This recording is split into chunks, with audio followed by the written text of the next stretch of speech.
আউযু বিল্লাহি মিনাশ শাইতানির রাজিম। বিসমিল্লাহির রহমানির রহিম। জন্ডিসের চিকিৎসা। আমি জন্ডিসের চিকিৎসা করে থাকি আলহামদুলিল্লাহ। জন্ডিস তিন প্রকার।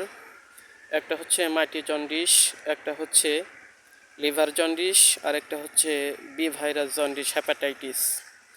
তো লিভার জন্ডিসটা হচ্ছে চোখ দেখে বোঝা যায়, চোখের পাতার নিচ দিয়ে রক্ত থাকে না, চোখটা হলুদ বর্ণের হয়ে যায়। আর মাটি জন্ডিসটা হচ্ছে যে আঙ্গুলের চারা, এই চারার গোড় দিয়ে হলুদ রঙের রেখা টানা হয়, হলুদ রঙের দেখা যায় চারার নিচ দিয়ে বরাবর। আর তোমার হচ্ছে হেপাটাইটিস যে বি ভাইরাস, এইটি হচ্ছে মানুষ হাঁটলে বোঝা যায়, হাঁটলে পাক খেয়ে খেয়ে ঢুলে পড়ে। এটা হচ্ছে হেপাটাইটিস বি, রক্তে ভাইরাস জনিত জন্ডিস।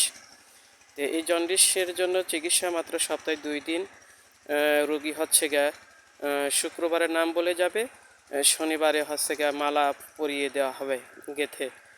মালাটা হবে বিলে আসরার গাছের 101টা টুকরা, অথবা 160টা, 108টা টুকরা হবে, বা 106টা টুকরা হবে।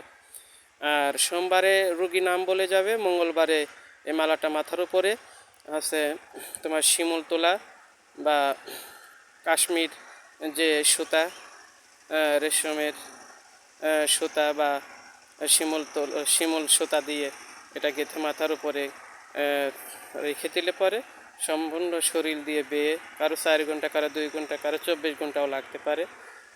কিন্তু নাম বলে যেতে হবে। শুক্রবারে বললে শনিবারে মালা দিতে হবে, আর সোমবারে বললে মঙ্গলবারে মালা দিতে হবে।